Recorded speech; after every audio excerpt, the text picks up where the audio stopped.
Hi అండి, welcome back to our channel Sai మాట నానోట with tips. నేను మీ దేవి.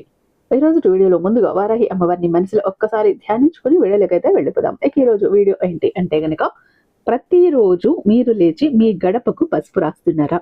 అయితే ఈ విషయాన్ని ఖచ్చితంగా తెలుసుకొని తీరాల్సిందే. లేకపోతే ఎన్ని చిక్కులు తెచ్చుకుంటారో, ఎన్ని ముప్పులు తెచ్చుకుంటారో మీకే అర్థమైపోతుంది. ఈ వీడియో పూర్తి విన్నారు అంటే మీరు ప్రతిరోజు చేస్తున్న తప్పేంటో కూడా మీకు అర్థమవుతుంది. మీ ఇంట్లో మీరు అనుభవిస్తున్న దౌర్భాగ్యానికి కానీ, దరిద్రానికి కానీ, కష్టాలకు కానీ, కన్నీళ్లకు కానీ, అనుకున్న పనులు జరగకపోవటానికి కారణం కానీ, ఇంట్లో ప్రశాంతత లేకపోవటం కానీ, పిల్లలు మాట వినకపోవటం కానీ, అప్పులు ఎక్కువ అవ్వటం కానీ, ఇంట్లో ఏడుపులు కానీ, చిరాకులు చికాకులు కానీ, ప్రతి ఒక్కటి కూడా ఎందుకు జరుగుతున్నాయో అర్థమవుతుంది. ఉన్న పని, ఉన్న ఉద్యోగం కాస్త ఊడిపోతూ ఉంటుంది. ఎందుకు అలా జరుగుతుందో కూడా మీకు అర్థమవుతుంది. వీడియోని చాలా ఇంట్రెస్టింగ్గా ఉండబోతోంది. ప్రతి ఒక్క లేడీ, ప్రతి ఒక్క స్త్రీ, ప్రతి ఒక్క మహిళ తెలుసుకోవాల్సిన ఒక విషయం. ప్లీజ్ అండి, వీడియోని మాత్రం అస్సలు స్కిప్ చేయకండి. ఈరోజు ఇది రిక్వెస్ట్. మన ఛానల్ని ఫస్ట్ టైం చూస్తున్నట్లయితే ఛానల్ని సబ్స్క్రైబ్ చేసుకోండి. ప్రతి ఒక్కరికి షేర్ చేయండి. మన వీడియోకి ఒక చిన్న లైక్ అయితే ఇచ్చేసేయండి. మన వీడియోకి ఒక హైప్ కూడా చేస్తారని ఆశిస్తూ భావిస్తూ ఉన్నాను. ఇక మీరు ఎన్నో చోట్ల జ్యోతిష్యం చూపించుకుండొచ్చు. ఇక్కడ ఒక్కసారి చూడండి. శ్రీ వారాహి అమ్మవారి జ్యోతిష్యాలయం, వారాహి అమ్మవారి ఉపాసకులైనటువంటి గురూజీ సిద్ధాంతి సుబ్రహ్మణ్యరాజు గారు నెంబర్ 1 వశీకరణ స్పెషలిస్ట్ అండి. వీరి మొబైల్ నెంబర్ 7386242425. నమ్మకంతో ఒకసారి కాల్ ట్రై చేసి చూడండి. ప్రతిదీ కూడా ఫోన్ ద్వారా, పూజల ద్వారానే, నేరుగా వెళ్లాల్సిన పని లేదు, పర్సనల్ గా మీట్ అవ్వాల్సిన పని లేదు. ఉన్న చోటని కదలకుండా, మూడో కంటికి తెలియకుండా మొండి సమస్యలు సైతం మీరు పరిష్కరించుకోవచ్చు. ప్రేమ, పెళ్లి, ఉద్యోగం, రాజకీయం, విదేశీ ప్రయాణం, ధనం నిలకడగా లేకపోవటం, భార్యాభర్తల మధ్య గొడవలు, ఆస్తి తగాదాలు, అప్పుల బాధలు, స్త్రీ పురుషులకు ఎటువంటి గుప్త సమస్యలున్నా నెంబర్ 1 వశీకరణ స్పెషలిస్ట్. అలాగే మీ ఇంటి మీద చెడు ప్రయోగం జరిగి ఉన్న నరదృష్టి, నరఘోష, సంతాన సమస్యలు, మానసిక సమస్యలు, గుప్త సమస్యలు, ప్రతి ప్రాబ్లం కి చక్కటి సొల్యూషన్ అందిస్తున్నారు. మీ వివరాలన్నీ చాలా సేఫ్ అండ్ సెక్యూర్ గా ఉంచుతారు. కాబట్టి స్క్రీన్ మీద ఉన్నటువంటి నెంబర్కి ఒక్కసారి కాల్ ట్రై చేసి చూడండి. ఇక వీడియోలోకి వస్తే, మన గుమ్మానికి, మన గడపకు పసుపు రాసే విధానంలోనే మనం కోరి కష్టాలను తెచ్చుకుంటున్నాము అంటే నమ్ముతారా? చిటికెడు పసుపు మనకు లాభాలను ఇస్తుంది, నష్టాలను ఇస్తుంది, సంతోషాలను ఇస్తుంది, దుఃఖాలను ఇస్తుంది. ఏ విధంగా? వీడియోని ఫుల్ చూడండి, పూర్తి చూడండి, మీకు ఫుల్ క్లారిటీ వస్తుంది. ప్రతి ఒక్క స్త్రీను చూడాల్సినటువంటి ఒక వీడియో. ఓకేనా? ఎవరైనా జెంట్స్ చూస్తూ ఉంటే మీ ఆవిడకి చూపించండి, మీ అమ్మగారికి, మీ అక్కా చెల్లెలకి, మీ బిడ్డలకి, మీ ఫ్రెండ్స్కి, ఎవరికైనా కూడా ఈ వీడియో షేర్ చేయండి. ఓకేనా? ప్రతి ఒక్కరూ తెలుసుకోవాలి. ఇంటికి దీపం ఇల్లాలు అంటారు కాబట్టి, ఇల్లాలు చేసే ఒక ప్రతి పని కూడా ఆ కుటుంబానికి ఎంత ఉన్నతి కలిగేలా చేస్తాయి, సంతోషాన్ని తెచ్చిపెడతాయి అని అంటే మనందరికీ తెలుసు. అలాంటి మహిళకి ఈ వీడియో షేర్ చేయండి. ఓకేనా? అయితే మీరు రోజు గడపకి కుంకుమ పెడుతున్నారా? ఈ రహస్యం తెలియకపోతే ఫలితం ఉండదు, జాగ్రత్త. ప్రతిరోజు కూడా తెల్లవారుజామునే నిద్రలేస్తారు, ఇల్లంతా శుభ్రం చేస్తారు, వాకిలి ఊడ్చి కల్లాపి చల్లి ముగ్గు వేస్తారు. ఆ తర్వాత మీరు చేసే అతి ముఖ్యమైన పని ఏంటి? గడపకు పసుపు రాయటం. అవునా? కానీ ఎప్పుడైనా ఆలోచించారా అసలు ఆ గడపకు పసుపు ఎందుకు రాస్తున్నారని? అది కేవలం ఒక సాంప్రదాయమా, లేక పక్కింటి వారు మెచ్చుకోవాలనా, లేక తరతరాలుగా వస్తున్నటువంటి అలవాటు కాబట్టి యాంత్రికంగా చేస్తున్నారా? నిజం చెప్పాలంటే ఈ రోజుల్లో 90% మంది స్త్రీలు గడపకు పసుపు రాస్తున్నారు. కానీ అందులో దాగి ఉన్న అసలైన శక్తిని ఎలా వాడుకోవాలో తెలియక కొన్ని చిన్న తప్పులు చేస్తున్నారు. ఆ తప్పుల వల్లే ఎంత పూజ చేసినా ఇంట్లో ప్రశాంతత ఉండటం లేదు. భార్యాభర్తల మధ్య కలహాలు, పిల్లల్లో చిరాకు, చేతిలో డబ్బు నిలవకపోవటం, ఇవన్నీ ఎందుకు జరుగుతున్నాయో తెలుసా? మీ సింహద్వారపు గడప రోధిస్తుండటం వల్ల. అవును, మీరు విన్నది నిజమే. గడప కూడా ఏడుస్తుంది, అలాగే ఆశీర్వదిస్తుంది కూడా. ఈరోజు ఈ వీడియోలో గడపకు పసుపు రాసి కుంకుమ బొట్లు పెట్టే ప్రతి స్త్రీ ఖచ్చితంగా చేయాల్సిన ఒక పని, అది కూడా ఒక రహస్య పని. ఆ పని గురించి నేను వివరిస్తాను. ఇది కేవలం భక్తి మాత్రమే కాదు, దీని వెనుక ఒక అద్భుతమైన సైన్స్ కూడా ఉంది. మన పెద్దలు మనకు ఇచ్చిన ఈ వరాన్ని ఎలా ఉపయోగించుకోవాలో, వినియోగించుకోవాలో తెలుసుకోవాలనుకుంటే వీడియోని ఎక్కడ స్కిప్ చేయకుండా చూడండి. మధ్యలో నేను చెప్పబోయే ఒక చిన్న కథ మీ ఇంటి వాతావరణాన్ని పూర్తిగా మార్చివేయగలదు. రేపు ఉదయం మీరు గడపను తాకినప్పుడు మీకు కలిగే అనుభూతి ఖచ్చితంగా వేరుగా ఉంటుంది. ఇన్నాళ్ళు ఉన్నట్టయితే ఉండదు. ముందుగా మన సనాతన ధర్మాన్ని, మన ఆడపడుచుల సౌభాగ్యాన్ని కాపాడుకోవాలని కోరుకున్న ప్రతి ఒక్కరూ కూడా ఇక్కడ కామెంట్ లో ఓం శ్రీ మాత్రే నమః అని టైప్ చేయండి. ఇక పదండి, అసలు విషయాన్ని మనం తెలుసుకుందాం, అసలు రహస్యాన్ని తెలుసుకుందాం. అసలు గడప అంటే ఏంటి? ఇది కేవలం కర్రతో చేసిన, లేకపోతే చెక్కో లేక రాయితో కట్టిన మెట్టో కాదు. గడప అనేది బాహ్య ప్రపంచానికి మరియు నీ కుటుంబానికి మధ్య ఉన్న ఒక లక్ష్మణ రేఖ. బయట ప్రపంచంలో ఉండే పోటీలు, ఈర్ష్యలు, నెగిటివ్ ఎనర్జీ ఇవన్నీ నీ ఇంట్లోకి రాకుండా ఆపే రక్ష కవచమే నీ ఇంటి గడప. మనిషి బయట నుండి లోపలికి వచ్చేటప్పుడు కేవలం కాళ్ళతో మాత్రమే కాదు, మనసుతో కూడా ఎన్నో రకాల శక్తులను మోసుకొస్తాడు. వాటన్నింటినీ వడపోసి పవిత్రమైన శక్తిని మాత్రమే నీ ఇంట్లోకి పంపేది మీ గడప. ఎవరో మీ ఇంటిని చూసి అసూయపడి ఉండొచ్చు, మరొకరు మీ మీద కోపంతో రావచ్చు. ఆ చెడు దృష్టిని, ఆ నరఘోషను అక్కడికక్కడే భస్మం చేసే శక్తి కేవలం పసుపుకు మాత్రమే ఉందని తెలుసా? అందుకే మన పెద్దలు చెప్పారు, గడప దాటనిదే ఆడది, గడప దాటనిదే మాటది అని. అంటే గడపకు అంతటి పవిత్రత ఉంది. కానీ ఈ రోజుల్లో ఏం జరుగుతోంది? గడప మీద నిలబడి మాట్లాడుతున్నాం, గడప మీద కూర్చుని ముచ్చట్లు పెడుతున్నాం. ఇంకా ఘోరం ఏంటంటే గడపను కాళ్లతో తొక్కుతూ లోపలికి వెళ్తున్నాం. పిల్లలు దొక్కినాడు చూస్తూ ఉంటాం, కానీ అసలు తొక్కకూడదు, అక్కడ లక్ష్మి ఉంటుంది, అది లక్ష్మీ స్థానం అని మనం కూడా చెప్పటం లేదు. అయితే ఇక్కడ నువ్వు గడపకు పసుపు రాస్తున్నావు సరే, కానీ ఆ పసుపులో జీవం ఉందా? ఆ పసుపు నీ ఇంటి రక్షా కవచంలా మారుతోందా, లేక కేవలం రంగులా మిగిలిపోతోందా? ఆలోచించరా? నువ్వు గడపకు పసుపు రాసేటప్పుడు నీ మనసులో ఏం ఆలోచిస్తున్నావు అనేది చాలా ముఖ్యం ఇక్కడ. అబ్బా, ఈ రోజు కూడా గడపకు పసుపు రాయాలా, నడుం నొప్పిగా ఉంది అని విసుక్కుంటూ రాస్తే ఆ గడప నీ ఇంటికి అలక్ష్మిని ఆహ్వానిస్తుంది. అదే నా ఇల్లు 10 కాలాల పాటు చల్లగా ఉండాలి, నా భర్త నా పిల్లలు క్షేమంగా ఉండాలి అని సంకల్పం చేసుకుంటూ రాస్తే ఆ గడప నీ ఇంటికి శ్రీరామ రక్ష అవుతుంది. ఈ విషయం మీకు ఇంకా బాగా అర్థం కావటానికి శారద కథ చెప్తాను, వినండి. శారద అచ్చం మీలాగే నాలాగే ఒక మధ్య తరగతి గృహిణి. ఆమెకు పెళ్ళై 10 ఏళ్ళు. భర్త ఒక ప్రైవేట్ కంపెనీలో ఉద్యోగం. అంతా బాగున్నట్టే అనిపించేది, కానీ ఇంట్లో ఎప్పుడు ఏదో తెలియని అలజడి. భర్త సాయంత్రం ఇంటికి రాగానే చిరాకు పడేవాడు. పిల్లలు అనవసరంగా గొడవ పడేవారు. ఎంత సంపాదించిన డబ్బు నీళ్ళలా ఖర్చు అయిపోయేది. ఆసుపత్రి ఖర్చులు విపరీతం. శారదకి అర్థం కాలేదు. నేను రోజు దీపం పెడుతున్నాను కదా, పూజ చేస్తున్నాను కదా, ఎందుకు మా ఇల్లు నరకంలా మారుతోంది అని ఏడ్చేది, కన్నీళ్లు పెట్టుకునేది.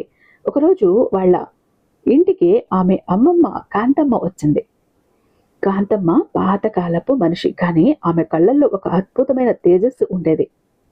ఆమె ఇంటికి రాగానే గమనించిన మొదటి విషయం ఏంటంటే శారద ఇంటి గడప. ఆ గడపకు పసుపు ఉంది, కుంకుమ ఉంది, కానీ అది కళ తప్పినట్టు ఉంది. ఎండిపోయి బీటల వారి ఉంది. ముగ్గు కూడా ఏదో ఆదరా బాదరగా వేసేసినట్టు ఉంది. మరుసటి రోజు ఉదయం శారద గడపకు పసుపు రాస్తుండగా కాంతమ్మ గమనించింది. శారద ఒక చేత్తో ఫోన్ మాట్లాడుతూ మరో చేత్తో గబగబా పసుపు నీళ్లు చల్లి ఏదో మొక్కుబడిగా రాసేసి లేచింది. పసుపు రాసిన వెంటనే ఆ తడి ఆరకముందే దాని మీద కాలు పెట్టి లోపలికి వెళ్ళింది. కాంతమ్మ అది చూసి గట్టిగా పిలిచింది, శారద. కాంతమ్మ పిలుపుకి శారద ఉలిక్కిపడి చూసింది. ఏంటి ఆ పని? నువ్వు రాసింది పసుపా లేక నీ ఇంటి రాత అని నిలదీసింది కాంతమ్మ. శారదకు అర్థం కాలేదు. ఏమైందమ్మమ్మా? రోజు రాస్తున్నట్టేగా రాస్తున్నాను కదా అంది. అప్పుడు కాంతమ్మ చెప్పిన మాటలు శారద జీవితాన్నే కాదు, మీ జీవితాన్ని కూడా మారుస్తాయి. ఈ వీడియో చూస్తున్న మీ జీవితాన్ని కూడా మార్చేస్తాయి. పిచ్చిదానా, గడప అంటే సాక్షాత్తు లక్ష్మీదేవి పీఠం. నువ్వు ఫోన్లో పనికిరాని కబుర్లు చెబుతూ విసుగుతో పసుపు రాస్తే ఆ మహాలక్ష్మి అక్కడ ఎలా ఉంటుంది చెప్పు? ఎలా కొలువై ఉంటుందో చెప్పు? పైగా పసుపు రాసిన వెంటనే ఆ తడి ఆరకముందే కాలు పెట్టి తొక్కుతున్నావు. నీ ఇంటికి కాపలా కాసే తల్లిని నువ్వే కాలితో తన్నినట్టు కాదా అది? అందుకే నీ ఇంట్లో లక్ష్మి నిలబడటం లేదు, అందుకే ప్రశాంతత లేదు అని మందలించింది. శారద కళ్ళల్లో నీళ్లు తిరిగాయి. మరి ఏం చెయ్యాలమ్మమ్మ అని అడిగింది. కాంతమ్మ నవ్వి శారదకు ఒక రహస్య పరిహారం చెప్పింది. ఆ రోజు నుండి శారద ఆ పద్ధతినే పాటించింది. నమ్మండి నమ్మకపోండి, సరిగ్గా 21 రోజుల్లో శారద ఇంట్లో మార్పు మొదలైపోయింది. భర్తలో చిరాకు తగ్గింది. అనవసర ఖర్చులు ఆగిపోయాయి. ఇంటికి రాగానే ఏదో తెలియని ప్రశాంతత. అసలు కాంతమ్మ చెప్పిన ఆ రహస్యం ఏంటి? శారద చేసిన ఆ పని ఏంటి తెలియాలా? ఇప్పుడు నేను మీకు అదే చెప్పబోతున్నాను. ఆ రహస్యం తెలుసుకునే ముందు మన పురాణంలోని ఒక అద్భుతమైన కథ గురించి గుర్తు చేసుకోవాలి. ఆ కథ వింటేనే మీకు ఇక్కడ లింక్ అనేది దొరుకుతుంది. ఇది సాక్షాత్తు మహాలక్ష్మీదేవికి ఆమె అక్క జ్యేష్ఠాదేవికి సంబంధించిన కథ. సముద్ర మథనంలో లక్ష్మీదేవి కన్నా ముందే జ్యేష్ఠాదేవి పుట్టింది. జ్యేష్ఠాదేవికి అపరిశుభ్రత అంటే మహాప్రీతి, మహా ఇష్టం ఆమెకి. గొడవలు, దుమ్ము, ధూళి, ఏడుపులు ఎక్కడుంటాయో అక్కడే ఆమె నివాసం ఉంటుంది. ఆమె ప్రవేశిస్తే ఆ ఇంట్లో ఐశ్వర్యం పోయి దరిద్రం తాండవిస్తుంది. ఆ తర్వాత లక్ష్మీదేవి జన్మించింది. ఆమెకు పరిశుభ్రత, పసుపు, కుంకుమ, సుగంధ పరిమళాలు అంటే చాలా ప్రీతి. ఒకసారి ఈ ఇద్దరు సోదరీమణులు భూలోక సంచారం చేస్తూ ఒక గ్రామానికి వచ్చారు. అప్పుడు లక్ష్మీదేవి ఒక మాట చెప్పింది. అక్క, ఏ ఇంటి గడప అయితే పసుపు కుంకుమలతో కలకలలాడుతూ ఉంటుందో, ఏ ఇంటి గడప దగ్గర స్త్రీలు భక్తితో దీపం పెడతారో ఆ గడప నాకు స్వాగత ద్వారం, నేను అక్కడే ఉంటాను. కానీ ఏ ఇంటి గడప అయితే వెలవెల్లాడుతూ దుమ్ము పట్టి ఉంటుందో అది నాకు అగ్నితో సమానం, నేను అక్కడికి రాలేను, అక్కడ నువ్వు నివసించు అని చెప్పిందట. చూసారా, మనం గడపకు పసుపు రాయటం అంటే పరోక్షంగా జ్యేష్ఠాదేవితో అమ్మా నువ్వు లోపలికి రావద్దు, ఇది లక్ష్మీదేవి ఉండే చోటు అని బోర్డు పెట్టినట్టు అన్నమాట. కానీ ఈ రోజుల్లో స్త్రీలు చేసే పెద్ద తప్పు ఏంటంటే గడపకు పసుపు రాస్తారు, కానీ బొట్టు పెట్టేటప్పుడు కుంకుమకు బదులు స్టిక్కర్ బొట్లు వాడుతున్నారు, లేదా రసాయనాలు కలిపిన పెయింట్ వేస్తున్నారు. ఇక్కడ లక్ష్మీదేవి ఆకర్షించబడేది ప్లాస్టిక్ స్టిక్కర్లకు కాదు, స్వచ్ఛమైన పసుపుకి, సహజమైన కుంకుమకు. గడప అనేది ఇంటి వెన్నెముక లాంటిది. మన శరీరానికి వెన్నెముక ఎంత ముఖ్యమో ఇంటికి గడప అంత ముఖ్యం. వాస్తు రీత్యా కూడా ప్రధాన ద్వారం నుండి ప్రాణశక్తి లోపలికి వస్తుంది. పసుపు ఒక అద్భుతమైన యాంటీబయాటిక్. మీరు గడప నిండా పసుపు రాసినప్పుడు కంటికి కనిపించిన సూక్ష్మ క్రిములే కాదు, కంటికి కనిపించని నెగిటివ్ ఎనర్జీ కూడా అక్కడికక్కడే ఆగిపోతుంది. ఇప్పుడు అసలు విషయానికి వద్దాం. గడపకు పసుపు రాసి కుంకుమ బొట్టు పెట్టే ప్రతి స్త్రీ తప్పక తెలుసుకోవలసిన ఆ రహస్య పని ఏంటి? నేను చెప్పే ఈ పద్ధతిని రేపటి నుండి పాటించండి, ఫలితం మీరే చూస్తారు, ఆశ్చర్యపోతారు. గడపకు పసుపు రాసేటప్పుడు కేవలం నీళ్ళతో కాకుండా ఆ నీళ్ళలో కొంచెం పచ్చిపాలు మరియు పన్నీరు కలిపి ఆ మిశ్రమంతో పోయండి. ఎందుకంటే పాలు లక్ష్మీ కటాక్షాన్ని ఇస్తే పన్నీరు ఇచ్చే సుగంధానికి ప్రతికూల శక్తులు దరిచేరవు. ఇక్కడ పన్నీరు అంటే వంటల్లో వాడే పన్నీరు కాదు. ఇప్పుడు అప్డేటెడ్ వర్షన్ అమ్మాయిలు ఉంటారు కదా, కూరల్లో వాడే పన్నీరు కలిపేస్తారు. జాగ్రత్త, మన పూజా ద్రవ్యాలు స్టోర్లో దొరుకుతుంది, అది పూజా సమయంలో వాడేటటువంటి పన్నీరు. ఓకేనా, ఇది గుర్తుంచుకోండి. అంతేకాని ఇక్కడ అర్థం చేసుకోకుండా కూరలో వాడే పన్నీరు తీసుకొచ్చి పసుపులో కలిపి పెట్టేశారు. జాగ్రత్త, ఆ పన్నీరు ఇచ్చే సుగంధానికి ప్రతికూల శక్తులు చేరవు. పసుపును ఎప్పుడూ కూడా ఎడమ నుండి కుడికి మాత్రమే రాయాలి. ఇది పాజిటివ్ ఎనర్జీ ప్రవాహాన్ని సూచిస్తుంది.